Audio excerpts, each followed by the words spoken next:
Hey everybody, this is Lisa Harper, and you're listening to the Not Ready Yet Curating Conversations for the Aging Journey podcast. This is the show that hopefully changes the conversations we have with our loved ones about aging and life decisions. Let's have more honest conversations where we speak the quiet parts out loud. Today we welcome Marty Stevens-Heebner, an award-winning entrepreneur, author, and a nationally recognized expert in senior move management and later life transitions. She's the CEO of Clear Home Solutions, which helps older adults and their families in Southern California navigate downsizing, moving, and estate matters with compassion and clarity. Marty's book, How to Move Your Parents and Still Be on Speaking Terms, and her popular podcast, How to Move Your Mom and Still Be on Speaking Terms Afterwards, draws from many years of professional experience. She currently serves as the president of the National Association of Senior Move Managers, and Marty is also the creator of AgeWise Alliance, an online hub for trusted aging-related resource. Marty, thank you so much for being here with us today. Thank you, Lisa. I really appreciate it. Yes, so let's start at the beginning. For those listening, they may be hearing Senior Move Manager for the first time. Could you help our listeners understand and grasp the totality of what you guys do? Certainly. Thank you for asking that. Yes, I'm assuming the majority of your listeners have never heard that term before. So moving stinks at any age, let's face it. But when it's a later life move, so many other things complicated. I don't call it relocation, I call it dislocation, because you're going to feel out of joint till you've settled in for at least a month or so. And a later life move impacts every generation of a family because you're dealing with the legacy of belongings. The home becomes a museum of memories, to quote a friend of mine. And so it's not just about getting things done efficiently, the packing, the unpacking on the other side of the move, etc. It's sorting through all those memories, sorting through each item. And some people are great at letting go of things, others are not, and most people find something in between. Now, we are hoarding specialists, but especially with this older generation, say 85 plus, they are what I call the deprivation generation. Because there was the Great Depression in the 1930s, there was World War II in the 1940s, there was the Korean War in the 1950s. And so every single belonging had a value. And also, they were not allowed to be a burden. So even if they didn't actually live through the Depression and or World War II, if they were born right afterwards, their parents' trauma could not be helped. They couldn't help but inflict that on their children because those were such traumatic events. So this older generation, they're called them is it the very old or the oldest old? I think it's both interchangeably with demographic terms, but they especially are very attached to belongings and heirlooms and things like that. And so they want their adult children or their grandchildren to have the china sets. We don't use china anymore. We rarely celebrate dinners at home, have big dinner parties, except at the holidays. And then it's kind of fun to do the mishmash thing, with different plates and such. So china sets aren't what they were. People don't want the older furniture. It's sad. And especially with millennials and Gen Z especially, they are minimalists. So it's very hard to transfer those older items to these younger generations. It impacts everybody, and it's very hard on the older adult, but also their adult children. So these are big moves, and they really are big projects to manager. So income, about 20 years or so ago, 25 years ago, somebody started move management specifically for older adults, so senior move management. And so basically, we're project managers for moves. People work with us as much or as little as they want and need to. Our services at Clear Home Solutions include floor planning, especially if they're moving to a new assisted living community. So they're downsizing from, say, a 2 or 3 bedroom home with a garage, an attic, maybe even a cellar, into often just a 1 bedroom apartment in a beautiful senior living community.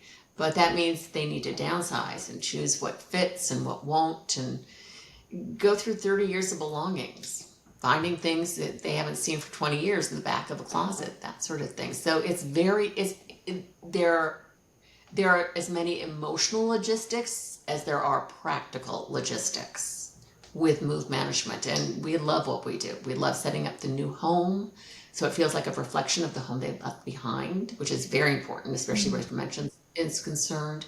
And then clearing out what remains in the home through estate sales, donation drop-offs and pickups, and then there's always some things to discard and haul away, and then it's realtor ready. And so I think that's so important to reiterate because we all know what movers do, all of us, right? And, we know that, we can pack a box, they can pack a box. We understand a little bit of that. If anybody's moved, you understand that. However, what I want to make sure families hear and adult kids hear is that you guys can come in and really start from the very beginning, because when you walk into a home that somebody's been there for maybe 4 decades, 40, 50 years, and it is just overwhelming. It's overwhelming to the kids. It's overwhelming to the parents. There's so many memories, inside, and the thought of leaving, a lot of, parents, the aging loved one feels like they're accepting death. They're moving on to another stage of life that they maybe have massive resistance to. And so Yes. keeping all of this stuff around them and in that home that they know is like that protection. And so you guys, when somebody comes in and they're like, we don't even know where to start, like you guys are actually the answer to where to start. Absolutely. Yes, we are. And we love being that solution for people. I will say this too, it's so much easier to downsize and pack and move somebody else's stuff as opposed to one's own. I can tell you that from a personal standpoint. It's much easier. This is our métier. This is what we do day in and day out. Especially for the older kids who the parents at that point are relying on frequently to come in and assist them. There is the resistance between the generations. I always have to remind, and actually I put this in the book, I always have to remind kids, it's like, look, you can tell your parents what they need all you want, and it may make perfect sense to somebody else, but you have to realize they're looking at you and remembering that they changed your diaper. So how could you possibly know better? Yeah, You know? yeah. And I get it. It's that respect. And it's difficult enough that we don't talk about later life sufficiently and that we don't really take care of the people who are older and who are becoming more fragile. We don't talk about them or think about them more. It's even worse for the adult children who suddenly find out they have to handle this while they have their full-time jobs. They live in another, certainly in another household, but probably another city. They have their own children to contend with and just their own busy lives. We're all bombarded not only by, the phone calls, the emails, everything else that comes our way. This is new in the last 20 years. It's Yeah. hard sometimes to make older parents understand just how busy we are as adult children.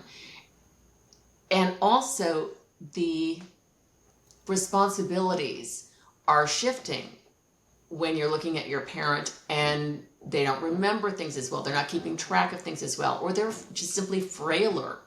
Mhm. It's really hard to see them because they've always been there, no matter what kind of relationship you have, good, bad, in between. It's really tough because they've been there. They've been your parents. And now you're realizing you need to take some responsibility for them. Plus, they may be resisting it, or they may be demanding more than you're able to give, because you have to also put your own oxygen mask on first for the rest of your life too. So Yeah. that's where move managers can really come in. Honestly, we work with people of all ages because when you're moving, it's such a huge project. But especially when it comes to older adults, and just kind of we step in there sometimes being a kind of referee or just being a sounding board, or like you say, no one knows where to start. No one tells you. And so that's one reason in the book I basically took all the and I've been doing this for 12 years, so all the checklists we use within the company. Thank you.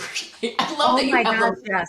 No, I had highlighted all of the checklists and the that it's just amazing because I so operate like that. And when things seem so overwhelming, it's like, let me just start with this page and this checklist and start with, what it's asking me to, what's on shelves, what's on, because again, it's identifying what you want to move forward. And I always say there's moves that at this stage of life that are, they're not want tos, they're have tos. There's some maybe medical or cognitive something going on.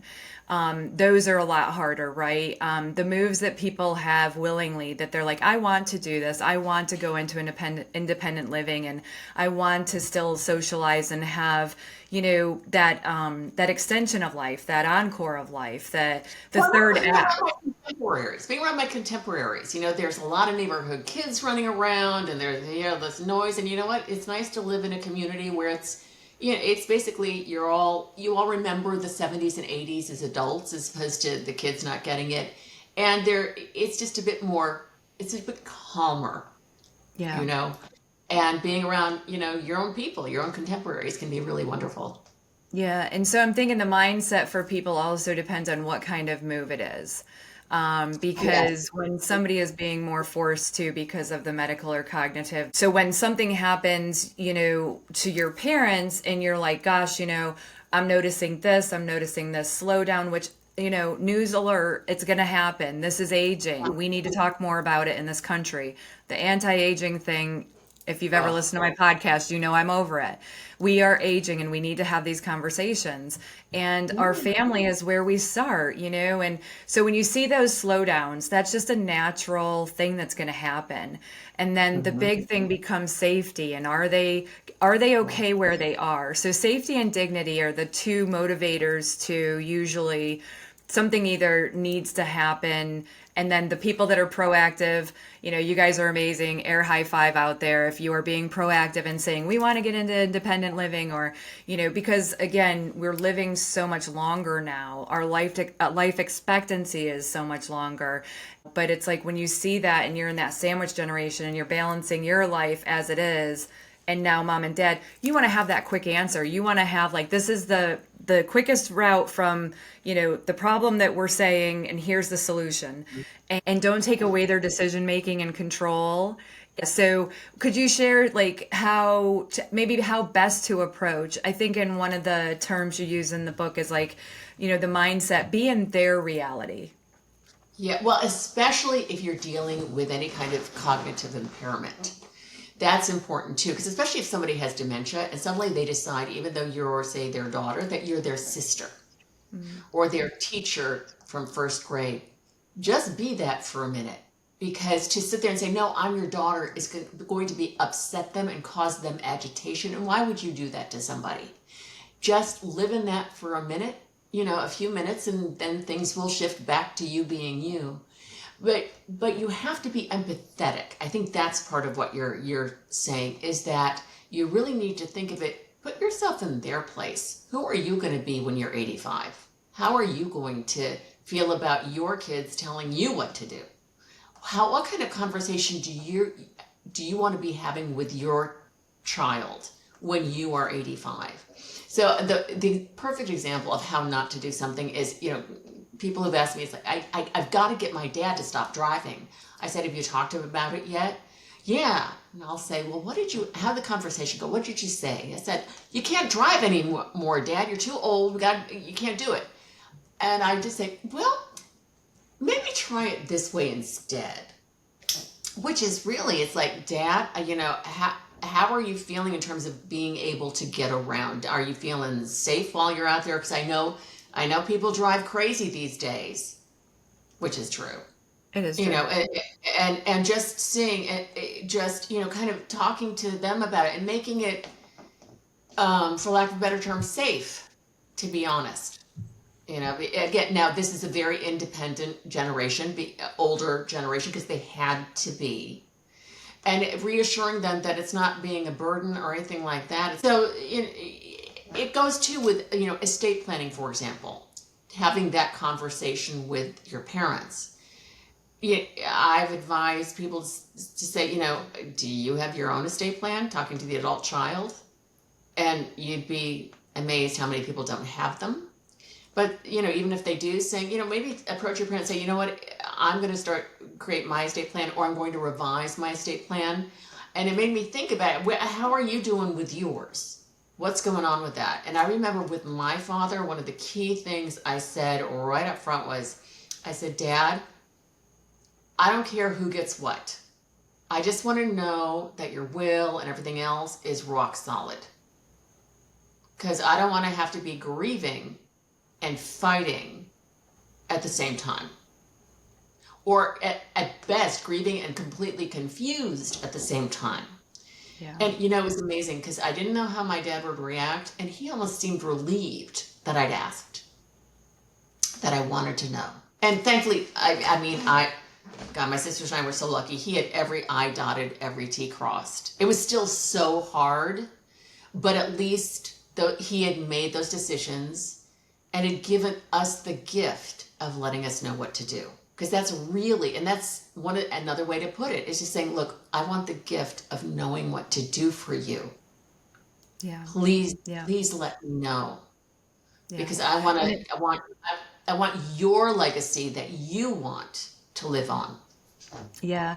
And the legacy piece is that part of the control too that we were talking about earlier, that if you're making all the decisions, somebody moving into assisted living and being so upset about a refrigerator, it wasn't the refrigerator, it was that it was purchased with the father that had passed away and, her spouse. And it was like this refrigerator had a lot more involved in the memories and the moments of life than what somebody else looks at as a refrigerator.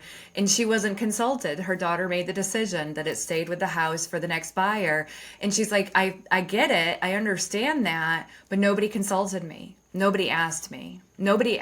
Now, like you say, the open-ended questions, how is this working for you? How do you feel driving at night? Those kind of things where it's like, there's not a yes or no. These are conversations that are ongoing, and they could go years, some of them, depending on how high level or how comfortable they are with sharing. And it becomes more of, instead of like, pointing a finger and, more of a directive, it becomes more of an open forum for conversation and connection. More collaborative. Yeah, and that's really and the thing is too, I mean, like that one conversation I had with my dad all those years ago, it drew us closer. It turned into a really beautiful conversation and series of conversations. Also know with these conversations, they may one year want to either have certain estate planning decisions or a healthcare directive going one way, and they're allowed to have it shift. Yeah, unless they get to the point where their cognitive abilities are so compromised that they really can't make their own sound decisions. And then maybe they need a conservator or guardian. But before that, like that refrigerator you were just mentioning, that's a great example of the fact that actually the mother owned that refrigerator. Legally, she was in control of it. And I've had to say this sometimes actually to adult children. I remember one client, she liked her stuff. We got her down to downsize by at least 50%, at least that. But I think it was the daughter-in-law and the son, obviously too, on the other end, were not pleased that what arrived at their doorstep was more than they had anticipated. And I had to explain, and they were complaining to me, but I said, look, legally, it's still her stuff. We can, we know how to talk to her about it and get her to, and she did minimize a lot, but ultimately, legally, it's all hers. We can't tell her what to do. And think about that mother, that older woman, really feeling like it was not stolen by her daughter, but taken away without her permission. Mm-hmm. Right. And one needs to really respect that. And it's all the lives that have been lived, and that the stories deserve to be told. You may have heard the stories like 50 times before. Let them tell it one more time before you let go of those candlesticks or something. One of the things when I'm training my colleagues who work in the field, I will say, when you're talking to them, they may, perfect. They may say, I have to have this pencil. I have to have this pencil. Well, and I'm looking at it saying, really? But Address this pencil. For one thing, you don't know if this is just another pencil, or maybe it's the pencil that their 17-year-old daughter used for her homework before she left and was killed in a car accident. So you don't really know. So that's part of it. So address this, but then also know that bigger feelings are being funneled into this pencil. And so what we'll do is, okay, well, great, we will pack up that pencil. And hey, by the way, how are you doing? I know this is hard for you. This is it's hard work. It's, you have to make a lot of decisions. That's a lot of brain power. A lot of people don't know that. I think it's 20% of our calories get used up by our brains during the day.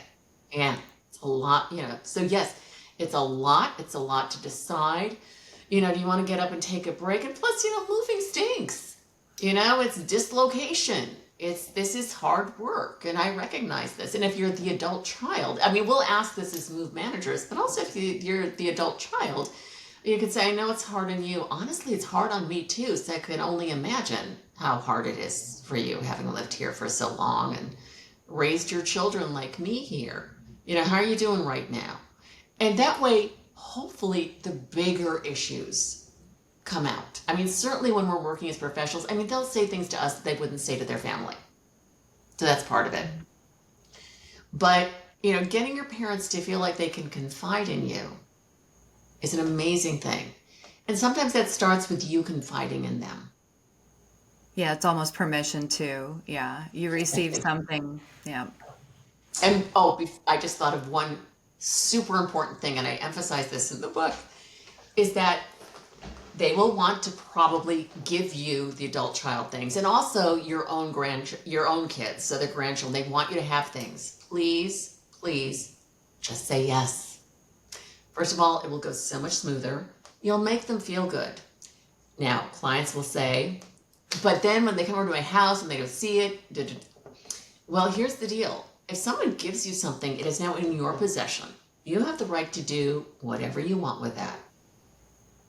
So you can keep it and incorporate it into your own life. You can give it to somebody.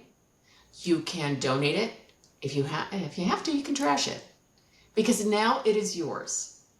And especially sometimes too, one of the things you could say if they're complaining that you didn't keep that watercolor painting of whatever, you can say, or better yet, like you already had a mixer in the kitchen or something like this, or you already had 3 hammers. You didn't need your dad's 14 more hammers. You just say, look, I knew I wasn't going to use it, and you used this because you cared about it and it really mattered to you. I wanted it to be with someone who it really mattered to you as much as you.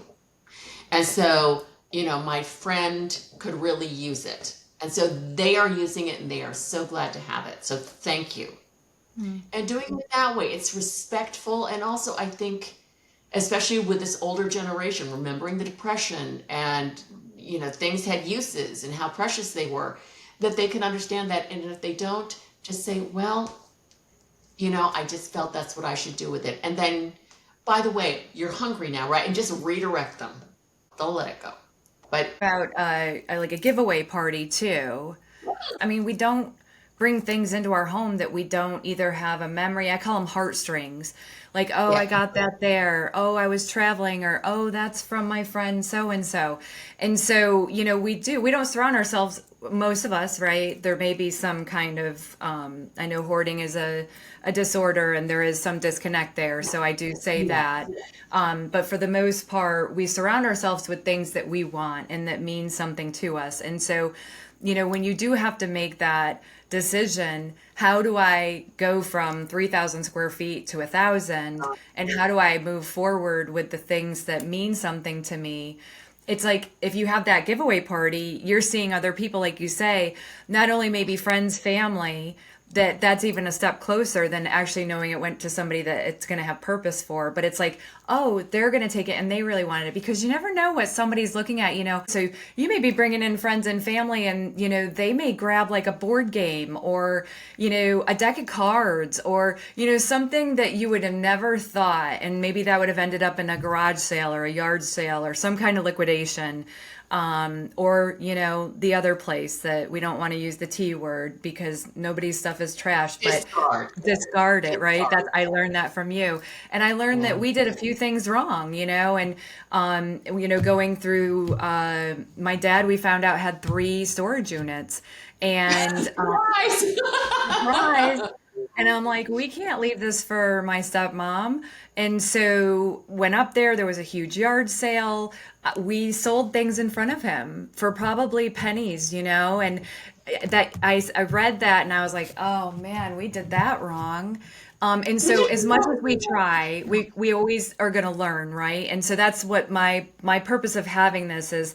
But yes, this book has so much value as far as getting going. I mean, it's like I don't know where to start. You start here. You go and get the book, and there's the checklist and the mindset. And Like you, I felt like having gone through it myself, obviously, and then after 12 years of clients, I wanted to create the quintessential handbook for handling this sort of situation. So, like I say, the checklists are there from start to finish.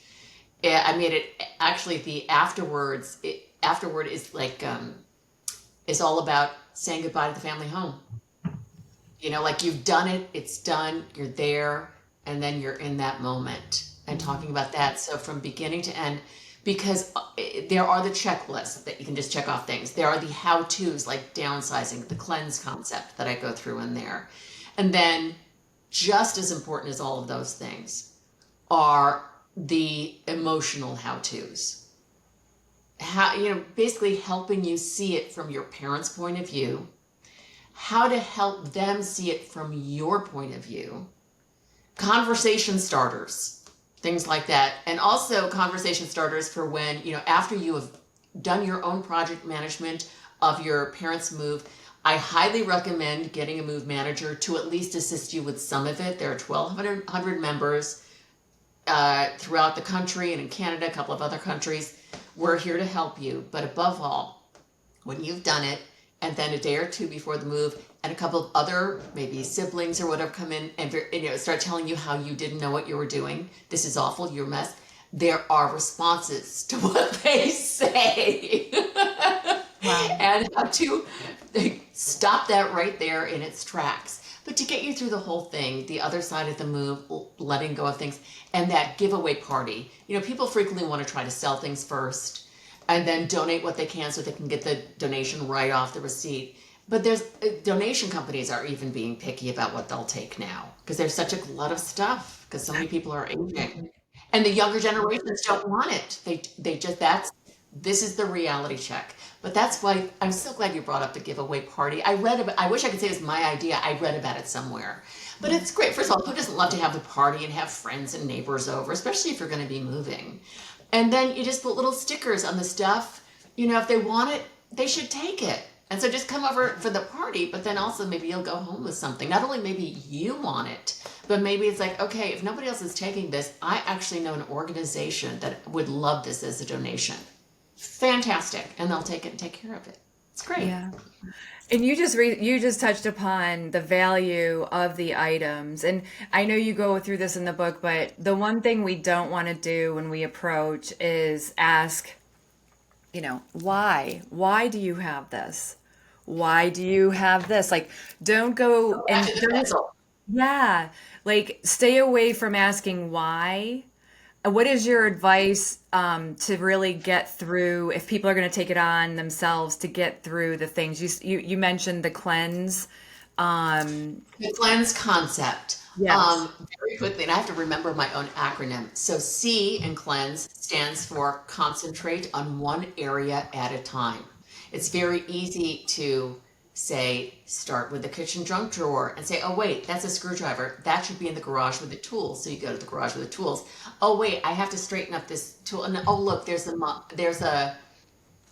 laundry. Let me take that up to the bedroom. So you start, doing that. So you're going from one place to another. And by the end of the day, you don't see anything that you've accomplished. So stay in one place. Okay. The L in cleanse is localize things where they're actually put to use. So this is more of an organization concept. In other words, what my very first client all those years ago, She was paying her bills when she would sit on the edge of her bed in her bedroom watching TV, which was great. She always paid her bills on time. But along the baseboards, there was about a 4-inch stack of paid bills, paid invoices, just stacked all around the room. So she didn't actually close the loop on it. In other words, by after she wrote this check, she just kind of put it on the floor. So she said, I guess I should be writing these like at a desk in the living room. And the desk in the living room was its own situation.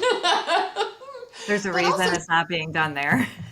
right, exactly. But the thing is, she already had this way of doing things that was great. She was paying her bills on time. So I said, well, just find a cute little file cabinet, tuck it in your bedroom. We'll set up like a system with like a file rack, things you need to pay them, and then you put them in the appropriate folder. And again, so this way it was localized where she would actually do it. The E is for eliminate the things that are no longer useful or that you love. I mean, there's that whole spark joy thing. Not everything sparks joy. The forks I have, they don't necessarily spark joy, but they're really useful. So get the things that are really useful. Keep the that are really useful. Let the others go. A is a lot containers, and basically that's finding a place for them to go, everything to go. N is for note which items need proper handling. For example, hazardous waste. Please take that to a hazardous waste site. You don't want it going to the groundwater. Because we end up drinking it, so do our kids, etc. So note which items need special handling. Also shredding, tax returns. Thank you, Dad, my dad, saving tax returns back to 1957. I was clearing out the house in 2013. Those need to be shredded, no matter how old they were. S is sustain this. And this is why a lot containers, that sort of thing, is fine, or, a lot, an area for it, because this way you know where things go and where to find them, so you'll know where things are. That's how you sustain it. And then finally, E is just enjoy all the new space and not only the space and the light you have from being able to see everything, but also the time you're going to save because you know where to find something and you know where to put it back. Yeah. That's the cleanse concept. And the hazardous waste things, I mean, obviously there's high level ones, but I was surprised like nail polish. I didn't Yeah. realize that. So I love learning and I learned that nail polish should not just be disposed of. Which I Right. guess seems, when you think about it, it seems obvious, but it wasn't to me. So Lisa, yeah, isn't it there, amazing how many things are obvious once you hear them? yeah, It's crazy. yeah. And you talk about, just different things with pets, and there's just a lot here. What's a proper timeline expectation if somebody was to say, hey, come in and help me from the beginning with downsizing? I'm sure that depends on the size of the structure and the home, maybe cost or. Well, it's kind of like asking how much would a house cost? It's so dependent because, as you said, now you mentioned some very important things: the size of the structure. Also, how long people have lived there, because if they've lived there for a while, chances are the drawers, the cabinets, the closets are very full because that's where we, hide everything away. I can't really in our profession we can't really go by somebody saying, oh, they don't have much stuff, or they hoard things. I have found, first of all, people that self identify as hoarders are not hoarders. They may have a lot of clutter on surfaces. People who hoard don't really self-identify, but also somebody's minimalism might be a lot of clutter, where somebody's, I have a friend, Kathy O'Connell, her home is spotless, and she says, oh my God, I have to work on my house today. It's so dirty. There's so much stuff lying around. It's like, looks really clean to me. So that's dependent. That's why we always do a free estimate, a free consultation, so that we can actually get our own eyes on it, and also get a sense of the person we'll be working with. Because you can start by talking with them, you can get a sense if they're good at letting, I don't want to say good, I don't want to put that kind of label on it, but if it's easy for them to let go of things, or if if each item means a lot to them. Every brain is built differently. Yeah. Executive function is built differently. Generations are different with regard to how they respond to their things. So there's really I can't really say an average, but I will tell you this. If you're planning to move please, if you can, start 3 months before, at least in terms of dealing with the stuff. I would say start now, even if you're not thinking of moving, and just do it a bit at a time. Do an hour at a time. Do a drawer at a time. And once you're done, oh, and play fun music. It's music Okay. you'll dance to. Make it fun for you. Yeah. Make it easily accomplishable, because then you'll continue to do it. Now, you mentioned early on when the proverbial poo hits the fan. Dad had a stroke, mom broke her hip, something like that, and it has to happen suddenly. You really, you want to get it. So long if you have the means. Let's face it, a lot of people in this country don't have the means to hire people. Unfortunately, all the people they need. But if you can, hire a move manager, because it will go much more smoothly. And as it is, it's stressful because you're worrying about the medical situation or the emergency situation. Get help to help you through it. We believe me, we get calls on a Tuesday, somebody needs to move Thursday. We'll find a way to do it. It's a bit stressful for us, but it's horrible for the family. It's a nightmare. And people don't get sleep. So ideally start as soon as possible. So even before you have an inkling, even before you're planning your move. If you're thinking, I might move in 2 years, start going through stuff now, because then you can enjoy the process. And you Yeah. can go through and take the time to remember the stories and think about who you might want this to go to, that kind of thing. Where should people start in their home first? In the places they live the most, or the places they don't visit the most? I would say the places they don't visit the most, Okay. because the well-trafficked areas, you don't want to be stumbling over boxes initially if you can avoid it. So start in the attic. If there's a cellar, start in the cellar. Start in the storage unit. Start in the outdoor shed, something like that. And then just when you sea of cleanse, but concentrate on one area at a time. Start on one room. And you don't have to do all the room in one sitting. Start Right. on the left side. Do one bookshelf. Do one shelf of a bookshelf, one drawer of the desk, one nightstand, and work your way around. Be methodical. It makes it Yeah. much easier. And then I would recommend, in terms of if there are donations, you can take them right away. For the boxes of things that are really meant to be kept and moved with with you or your parent, find a good, what we call a staging area. It can be the garage. It can be a room that isn't used very often. You can start piling things there, and just make sure to label them carefully. I recommend saying where they're coming, the stuff came from, and where it should go to, Okay. who packed it, and more like the broad categories are of what is in it, each box. Okay. You mentioned a time limit. Like, put the music on and say for the next 35 minutes, I'm going to set my timer and I'm just going to go through this dresser or closet. Yeah, well, I would say either pick an amount of time or pick an area. Okay. Like, pick that drawer. When you're done with the drawer, you're done. I mean, sometimes people want to continue, but it's a great way to get started. Or you can start with an increment of time, like 1 hour. Yeah. And once that hour's up, you're done organizing whatever area you've been organizing. And then reward yourself with a little bit of chocolate, some ice cream, something, because then you can start to look forward to these sessions, and it really makes a difference. And especially with music that makes you move, especially if you're working with your parents, put music on that they like, that they want to move with, because it'll make them feel more hopeful and remind them of good times, and they'll be moving around, which is good. Yeah, and I just heard a talk the other day that they said that our music memories are like from when we were 15 to 30 Yeah. years old. That Yep. those are the music memories, and let them pick the soundtrack, you know? Yeah. Yeah, let them enjoy that. Music does so many things.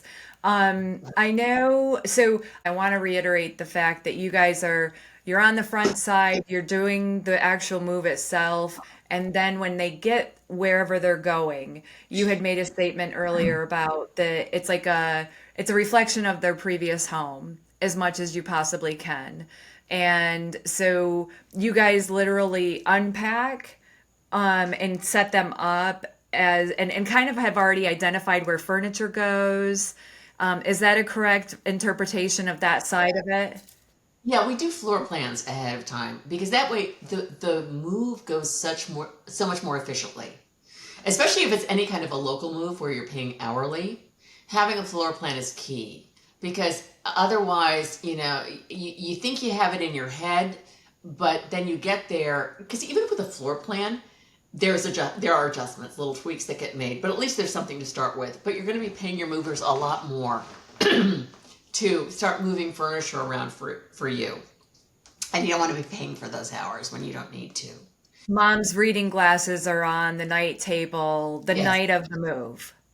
Like Yeah, exactly. that's a literal interpretation of your guys' services. Absolutely, we can do that. Here's the thing: we set up the home so it feels like a reflection of the one they've left behind, if that's what they want. Sometimes they want something completely new, and we have fun doing that too, especially that when they want us to shop for them. Who doesn't love to Ooh, shop? yeah, that's Right? fun. Woo! But we hang the artwork. So long if it's a huge piece of art or extremely valuable, we will bring somebody in from the outside. But we handle all the logistics. There are senior move management companies that are also moving companies. Clear Home Solutions, we're not that. The thing is, after 12 years, we have such a deep list of resources and we can recommend companies that we know. For example, local movers who keep up the pace, because otherwise we wouldn't have them on our list.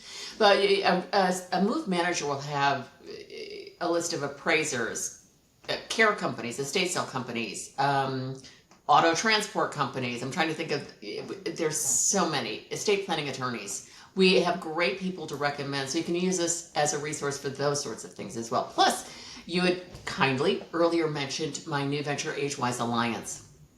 And we're focusing on Southern California right now for proof of concept. And so people can go and find the professionals they need. But for anyone, wherever you live, you can go on AgeWise Alliance and you'll see the glossary of professions.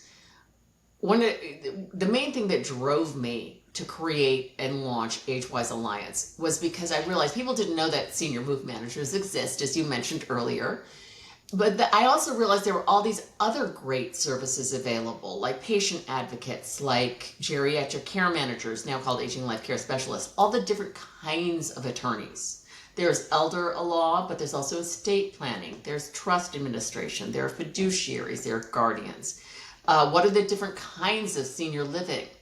There's assisted living. There's independent living, which you were talking about. They're called CCRCs, continuing care retirement communities. So you can basically go through all the various stages of later life there, including starting from independent to when you need a lot of care. So the different kinds of communities, long-term care insurance, finance and insurance professionals, moving companies, real estate, realtors who specialize, and you know this, in working with older adults, the SRES certification, the Certified Real Estate Specialist. So anybody can go to agewisealliance.com and research the different kinds of services available wherever you are. It's just in Southern California at this point only. You can find other professionals, but our plans are to go nationwide with that too. Yeah, people don't find out or know what they need until they're in a situation, and then that's not the best place to be. So go ahead, get some information. If there's a glossary of services there, I know also for on the real estate side, there's the certified senior housing professional. There's different designations also. SRES is the NAR, the National Association of Realtors version. There's a group of realtors and senior move managers and other people forming an alliance called the Senior Home Coaches. So Yes. there's different groups out there that these are people that are passionate about serving families and their aging loved one. And it is just different at this stage. And your general expert, they just may not be equipped with the proper way. There's a different level of empathy. There's a different timeline. It's not the professional's timeline, it is the family's timeline.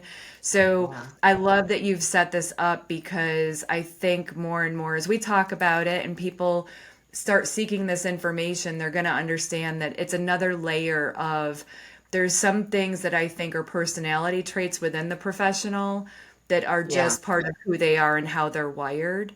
And so kudos to you for setting that up. And I look forward to it, coming to North Carolina. Maybe I'll be your first North Carolinian on there. That would be That would be great. So to have a trusted space where this is legit, vetted, trusted.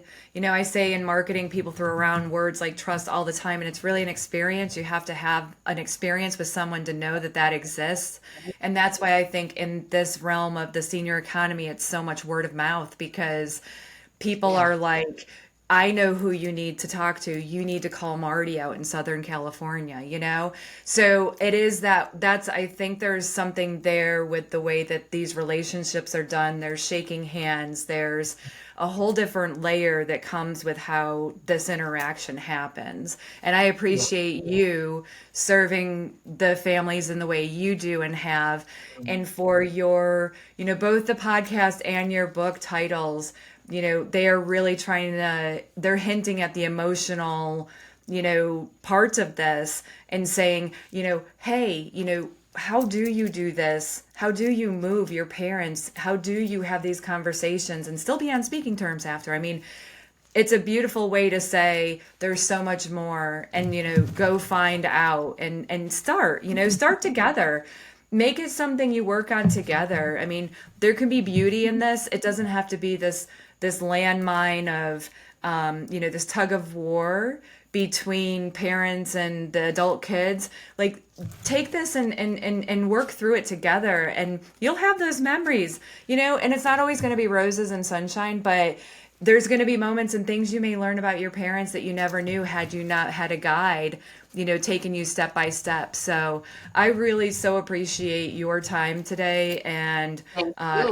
you. giving our listeners this message of what the senior move management industry is, who you are, and how you guys show up, and gosh, what a overwhelming moment in people's lives, and to come in and help reduce that Well, you and stress I is both a lived gift. through it, so we Yeah. know it. And if people want to find a move manager in their area, it's the National Association of Senior and Specialty Move Managers. It's NASM, NASMM.org. Okay, great. And we will have notes in the show notes, to for Marty's, her book, her podcast, her the new venture, the AgeWise Alliance. Yeah, and also we need as a culture to acknowledge that there's an end. There's an end to everything. And when I finally came to terms with that, I realized, every day I wake up, I mean, they're not all great, don't get me wrong, but I appreciate that I'm here. And you know what? While I'm here, let me experience life and help people and things like that. It actually makes life that much sweeter, I find. Yeah. Yeah, I agree. That is that's what pulls me, and that's where I feel like my strength is helping families, unravel whatever's going on. Let's unravel it, let's find it, discover it together, and then I give them information so they can make the best decision for them and their families. But it's such there's such a I call it like the Trivial Pursuit game piece, with the little wedges. There's so many people that we don't know maybe who we need yet to plug in to mom and dad's Right. situation. But if you can know of this using your glossary that's available and Yeah. finding the things, then you start plugging them in because, each parent's like a little old school piece with the little wedges. And the wedges Yeah. are the people and the resources that you might need. And really appreciate your glossary. I think that's going to be very valuable for people. So, well, Marty, thank you so much. Is there anything else you want to end with? Just know, especially later life move, it's a process, not an event. And I will tell you that with AgeWise Alliance, one of my secret hopes, this is just between you and me, is that when older, because I think a lot of adult children will go to AgeWise Alliance to find the solutions for their parents. But I am hoping that as they get more start reading and understanding more and get more comfortable, that they're our I'm 63, so like as I get older, that more people by using it will become more comfortable with the idea of later life and start thinking about it and start planning for it and not being so intimidated and wondering what the hell do I do? It'll be Mhm. there, become more educated and therefore, embrace life more. Yeah. Yeah. Get the information. We're an information age. There's so much out there. that, you can have this as a resource for not only yourself, but also your parents. So I always say if they're still here, that's a gift. So use that wisely. And time is not guaranteed, like you say.